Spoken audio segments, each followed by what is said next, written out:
Chapter 5 The Least Bit Worried. Kenny stared at the newspaper in disbelief. The town had found out about Graham, and they wanted him exterminated. What was Kenny going to do now? What if he ransacks our harvest? It would be devastating, an old farmer moaned.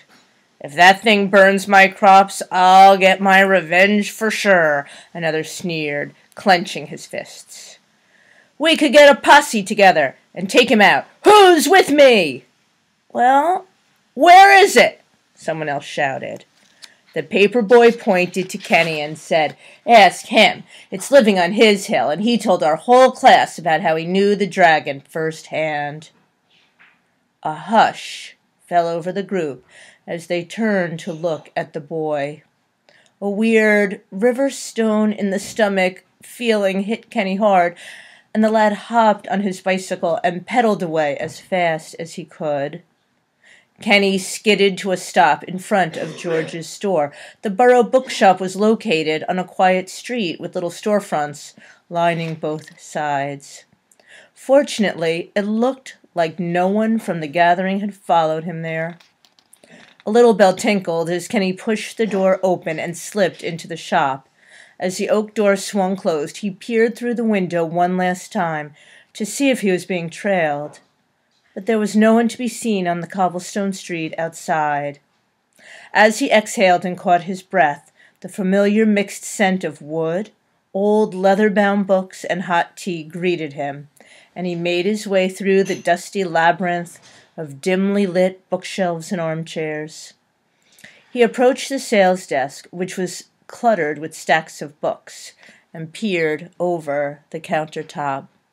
Charlotte, George's young shop assistant, poked her head out from the little office behind the counter. She was a bit older than Kenny and quite popular around town. Her parents were tailors and lived right next door. She had been helping out at the shop for as long as Kenny could remember. Hey, Kenny, we haven't seen you in a while. How you doing? Hi, Charlotte. I'm okay, I guess. He plopped the borrowed books down on the counter. Have you seen George? Lately, for some reason, Kenny felt a bit shy when he was around Charlotte. In fact, it was hard for him to look at her directly.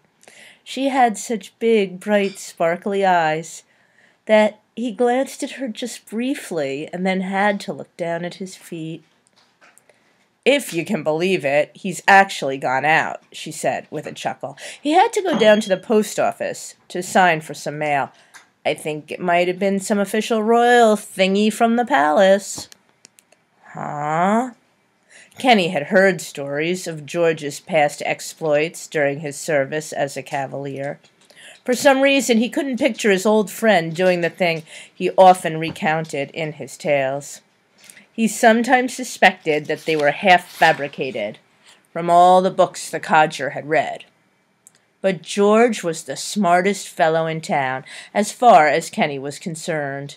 If anyone would have answers on how best to handle the Graham situation, it would be him. Now, on the one day that the boy needed him most, he was out. Hey, did you see the paper today? A dragon! A real-life dragon spotted near here. It's unbelievable, Charlotte said as she took the books and sauntered down an aisle. I heard old Pop's possum saw it drinking from the parish creek. Great, Kenny thought to himself. Now everybody knows where Graham is. It's just a matter of time before somebody else spots him, probably frolicking about on the hilltop.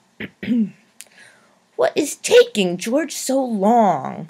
He hopped along, following Charlotte into the natural history section of the bookstore. Yeah, I know. Crazy. Hey, can you let George know I'll stop back tomorrow? Are you sure you don't want to just hang out and wait? He'll probably be back soon. And I know he's been dying to see you, she said, as she put the bestiary back up on the shelf. No, he replied, as he glanced at the book. I've got some stuff I need to take care of.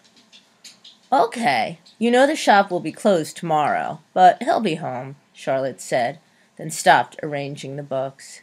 Hey, Kenny, is everything all right? I'm okay, he replied. I've just got a lot on my mind. With a wild monster on the loose, I can understand, but hey, don't worry, the lass said, with a smile and those big, sparkly eyes. I'm sure everything is going to be just fine. Heading back up the hill, the boy found the dragon with a wreath on his head, reciting lines to a captive audience, consisting of Kenny's parents and their flock of sheep, who had by now gotten used to Graham's presence. Not for thy fairy kingdom, fairies away, we shall chide downright if I longer stay. With this declaration, the dragon ran around the hilltop, causing the sheep to scatter in all directions. He stopped when he noticed Kenny walking his bike toward them. Hey there, bantling, you're just in time. You can play Oberon, he said with a toothy grin. Hello, Kenny replied. He leaned his bike against the trunk of a large weeping willow and trudged over to his parents. He flopped down on the blanket next to them and upset a glass of lemonade. What is it, Kenneth? What's wrong?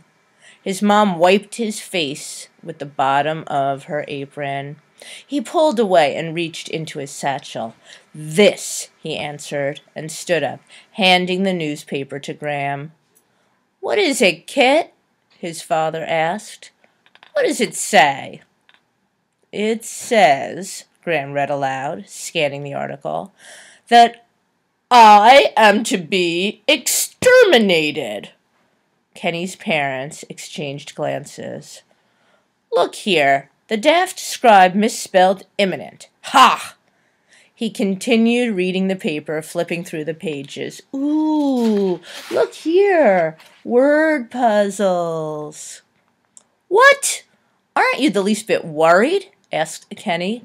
Not at all. There will be no exterminations, imminent or otherwise, Graham replied with a wink. Now come on, we're getting to the good part of the play.